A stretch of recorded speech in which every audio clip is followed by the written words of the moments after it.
This is Good Morning Delhi with Chris. Radio 1. All right, welcome back. And the conversation is stimulating, to say the least, why India needs the presidential system. Bhanu Dhamija in the studio with me. And here we're talking about, we spoke about how the parliamentary system here in our country has failed us. Spoke about, concentration of power, not fostering a good environment for good leadership from, the ground up, and corruption as well.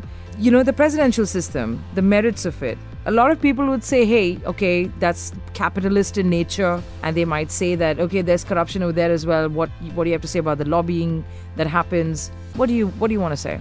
Well, first of all, to look at one or two small pieces of criticism about any system is really not fair. It's not fair to the Indian system. It's not fair to the American system. Right. Hence the book. I have gone through each one of those criticisms of both. I have tried to address the weaknesses in both. As far as these two examples, lobbying in America is a way they deal with corruption. They are focused on full disclosure in most laws in America. So they ask lobbyists to register themselves, and they regulate them, and they want full disclosures from them. So it gets publicity, but this is their legitimate way of dealing with corruption. Point is that how the system helps deal with those weaknesses that societies have.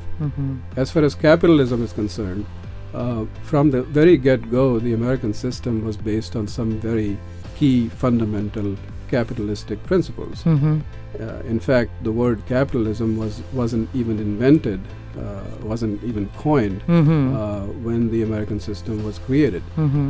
But the principles were there: protection of private property, limited government, so that government doesn't compete with private enterprise, and so on and so forth. Those are the principles that, as we now know, all societies are really following, including the Chinese society, for that matter. And those are the principles that have really created the strongest economy in the world, because they protect private enterprise. They reward private effort. Enterprise, entrepreneurship is highly valued in that system, as we all know. So those are really the strengths of that system. And I must say that when sitting in India, we look at the American system with a critical eye. We should really be mindful that if we are going to analyze that system, we should look at it as a whole, not just one piece or the other. And I say the same thing to my American friends. That when they look at India, they shouldn't just look at the cows in the streets. They should look at the whole picture. So I'm just wondering whether we need to look at, like I said a while back, the good things, retain the good things, and add on good things into the parliamentary system, or just junk it, get another system in place. What? My view is that we need to junk it. There is really too much of a difference, and those differences between the two systems are really fundamental. Institutions are different. The entire mindset is different.